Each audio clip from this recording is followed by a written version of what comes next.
जय श्री कृष्ण, राधे राधे। आओ मीना, जैसे आप सोम प्रदोष की 7वीं वार की कहानी सुनी है, वैसे ही आप सत्यनारायण भगवान का 5वीं अध्याय की कथा को श्रवण किया। क्योंकि जो नई नई छोरियां का ब्याह हुआ है, जो बहुआ गर्भवती है, जो बेटियां गर्भवती है, वही सबकी इच्छा है कि सत्यनारायण भगवान की कथा मैंने सुन लूँ है। तो बाकी सबकी डिमांड पे मतलब सत्यनारायण भगवान की अपन 5वीं कथा को श्रवण किया। तो देखो, सत्यनारायण भगवान तो ऐसा है कि कलयुग में अपना ने वैसे भी, जैसे भागवत पुराण है, रामायण जी है, बड़ा बड़ा ग्रंथ सुनना की तो टाइम नहीं मिले हैं। तो सत्यनारायण भगवान ऐसा है कि थोड़ा सा समय में और थोड़ा सा धन में अपनी हर मनोकामना पूरी करे है। और जो गर्भवती महिला है, ज़्यादा तो सत्यनारायण भगवान की कथा को 12 ही महीने तक, जैसे गर्भ में बच्चों पड़े हैं जब, तो 9 महीना तक, जब तक डिलीवरी नहीं हुए हैं, जब तक सत्यनारायण भगवान की कथा को ओम नमो भगवते वासुदेवाय को जाप अगर चलन दे हैं, तो निश्चित रूप में क्या करें, श्रवण कुमार जैसा, भक्त प्रहलाद जैसा, भक्त ध्रुव जैसा, मतलब ऐसी संतान की प्राप्ति हो है जो कि माता पिता का नाम जगत में अमर करे है। तो भक्त प्रहलाद जैसी संतान अगर अपन चाहिए है, तो सत्यनारायण भगवान की कथा को श्रवण अपने में बैलेंस जब पेट में है हमेशा करनी चाहिए। तो देखो, एक बार कही हुई हो कि भाई सत्यनारायण भगवान की कथा इस प्रकार रहा है कि भाई जो 88,000 ऋषि जो है, सुनने का भी 88,000 ऋषि जो है, वे भगवान मतलब वे भागवत भजन करने लगा। तो उदय सूत जी आया, सूत जी ने देख के सुनने का जी जो 88,000 ऋषि था, वे बोला है, बोले हे सूत जी, बोले कलयुग में बोले वेद विद्या रही जो मनुष्य है, यानी बोले भगवान की भक्ति हुई ये बहुत दूर है। तो यानी भगवान की भक्ति थोड़ा ही समय में और थोड़ा ही धन में अगर मिले, वो या को मोक्ष हो है, तो उसका उपाय, मतलब उनको कोई माने उपाय बताओ। तो श्री सूत जी बोले है कि बोले देखो मुनिनाथ थे, हमेशा बोले जन कल्याण के लिए मैंने प्रश्न पूछे है, और जो जन कल्याण के लिए प्रश्न पूछे है वे भगवान ने भी अति प्रिय हुए हैं। तो जो सबका बाराम सोचो, उसका बाराम भगवान हमेशा सोचे है, और जो सिर्फ खुद को सोचे है, तो वो भगवान हमेशा धीरे धीरे करके दूर हो जाए। तो संत मुनि जो ऋषि है या को भगवान हमेशा पास क्यों रहे, क्योंकि ये हमेशा परोपकार की भावना मन में रखे हैं। तो कलयुग में तो देखो, कलयुग में बहुत ही अपना कम समय कम है, मानव जीवन बार बार नहीं मिले हैं, तो जितना ज़्यादा हो सके धर्म दान पुण्य और सबके लिए सोचना चाहिए। तो भगवान नारद जी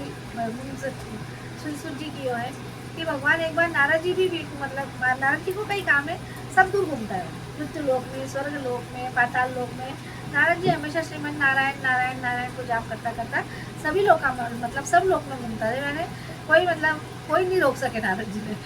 तो नारद जी जब आया है तो घूमता घूमता मृत्यु लोक में आया। अब मृत्यु लोक में जब आया है कलयुग में, तो मतलब हर घर, मतलब ऐसा कोई घर नहीं है कि जैसे कोई दुख है। पैसा लो है तो उन्हें धन ज़्यादा है तो इन्हें कैसो बचाऊँ, उनको दुख है। जिन घर धन नहीं है, पैसों कमाऊँ, उनको दुख है। जिन घर संतान नहीं है, उन्हें संतान को दुख है, क्योंकि संतान अच्छी नहीं निकली, उन्हें उनको दुख है। मतलब ऐसा कोई घर नहीं है कलयुग में कि जैसे कोई व्यक्ति बोले दुखी नहीं है। तो भगवान नारद जी ने बड़ी चिंता हुई कि बोले देखो, बोले कलयुग में बोले अगर ऐसा इस प्रकार दुख है, बोले तो बोले इनको मुक्ति पाने के लिए तो मैंने भगवान ने कोई उपाय पूछना पेड़। तो भगवान नारद जी जो है विष्णु भगवान बन गया है। तो विष्णु भगवान बढ़िया सेज के सैया पे बैठे था, लक्ष्मी मैया पाँव दबा रहा है, भगवान नारायण जी विष्णु भगवान बन गया है। और भगवान ने हाथ जोड़ के बोला है, बोले हे भगवान। तो जैसे ही नारद जी को आगमन देखे हो तो विष्णु भगवान समझ गया कि नारद जी भी कोई कारणवश यहाँ है, वैसा नारद जी नहीं यहाँ है। तो भगवान विष्णु जी खुद ही हाथ जोड़ के नारद जी ने पूछो है, क्योंकि नारद जी संत को रूप है, हमेशा भगवान विष्णु को आराधना करता है। तो भगवान विष्णु जी भी नारद जी ने देख के बड़ा खुश होता है। तो जैसे ही विष्णु भगवान ने देखा है नारद जी, विष्णु भगवान देखा है नारद जी ने, तो बिल्कुल हाथ जोड़ के भगवान जी ने प्रणाम कराया है। नारद जी भगवान ने प्रणाम किया है। तो भगवान पूछो कि नारद जी बोले आओ, बोले ठाकुर बोले आज बोले महाराज लोग तो बोले कैसो के आगमन हुआ है। तो भगवान नारद जी हाथ जोड़ के भगवान विष्णु ने कहने लगा है कि देखो, बोले भगवान बोले मैं मृत्यु लोक में गए हुए। तो उनके बोले सब लोग बोले मतलब हर प्रकार का दुखी है बोले। तो अब यानी बोले कलयुग में बोले थोड़ा सा धन हो और थोड़ा सा समय हो, महान पुण्य की प्राप्ति हो, और ठाकुर भी मैंने आशीर्वाद मिले, और मैंने भी मतलब धर्म कर्म पुण्य ये सब व्याकार तो हो, ऐसे ही बोले छोटा सा कोई उपाय मैंने बताओ बोले, कि जिनको बोले कलयुग का लोग भी बोले ताकि भक्ति को लाभ उठा सके। फिर भगवान विष्णु भी बोला है, बोले मुन्नाथ नारद बोले थे यो भगवान मतलब मनुष्य की भलाई के लिए, तो ये बहुत ही अच्छे प्रश्न करे हैं, और जो सबके भलाई के लिए सोचे हैं पे मैंने बहुत प्रिय है। तो बोले देखो नारद जी बोले सत्य सनातन रूपी ने बोले कलयुग में भी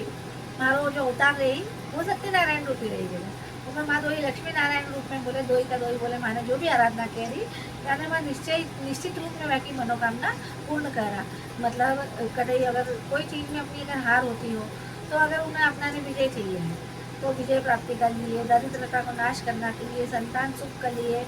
माँ अगर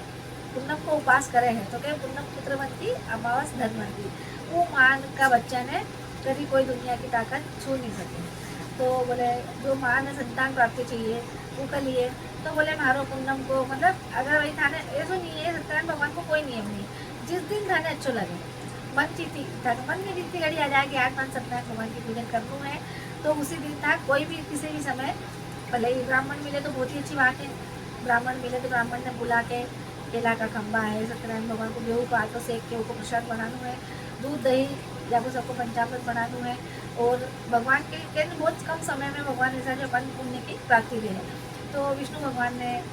नारद जी बोले हैं कि मुन्ना सुनो, बोले मैं थाने बताऊँ है बोले इस मतलब सत्यनारायण भगवान को कथा को मैं तो बताऊँ, तो भगवान बोले है कि हे नारद जी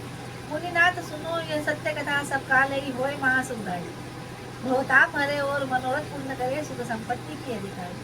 अति संकट में दुख दूर करे, सब ठोर कटोर में हो सहाय, भगवान महत्तम अपना कली में फल और जनाई। तो बोले नारद जी तब भगवान बोले मतलब जनाया है और मारो ये प्रश्न पूछो है, तो बोले सत्य सनातन रूपी जो अवतार लियो है कलयुग में, तो इनमें भगवान बोले माँ की जो आराधना कह रही सत्यनारायण भगवान की, उन्हें अल्प समय मतलब थोड़ा सा समय में वो थोड़ा सा पुण्य थोड़ा सा समय में वो थोड़ा सा धनु महान पुण्य की प्राप्ति हो। तो बोले सत्यनारायण भगवान को उपास जो है व्यक्ति ने करना चाहिए, ओम नमो भगवते वासुदेवाय को जाप करना चाहिए, और कोई भी मतलब देखो ब्राह्मण देवता मिले जब तक तो बहुत ही अच्छी बात है, ब्राह्मण को कथा करवाना चाहिए, और भगवान बोले मतलब विष्णु जी को आराधना करनी चाहिए। यह भगवान विष्णु भगवान माँ कलयुग में माँ को जैसी बन रही अल्प समय अल्प धनु महान पुण्य की प्राप्ति के लिए माता को व्रत कर रहा है, माता की कथा को श्रवण कर रहा है, तो आके माने आशीर्वाद दे कि माँ की कथा भी मतलब अच्छी हो, और महाराज जी का घर में धन संपत्ति वैभव नहीं है, धन संपत्ति वैभव है, जो संतान नहीं हो या घर संतान हो, जिन्हें किसी चीज में विजय प्राप्ति चाहिए, भगवान ने विजय की प्राप्ति को दिलवाए, और सत्य सनातन रूपी सत्यनारायण भगवान की जो कथा को श्रवण करे हैं उन्हें भगवान मतलब कभी उन्हें मतलब अल्प मृत्यु को भय नहीं रहना, वो हमेशा समय आना पर ही भगवान का पास जा है। तो भगवान को आराधना करनी चाहिए सत्य सनातन रूपी के भगवान सत्यनारायण में था कि जो कथा कर रहा है उनको माने तो महान पुण्य की प्राप्ति हो, और माने अंत में ताका बैकुंठ धाम में बास दीजो, इसे सत्यनारायण भगवान को आराधना करनी चाहिए, और सत्यनारायण भगवान की कथा को श्रवण अपने करना चाहिए, जो मैं थाने धीरे धीरे पाची अध्याय बताओ। बोलो सत्यनारायण भगवान की।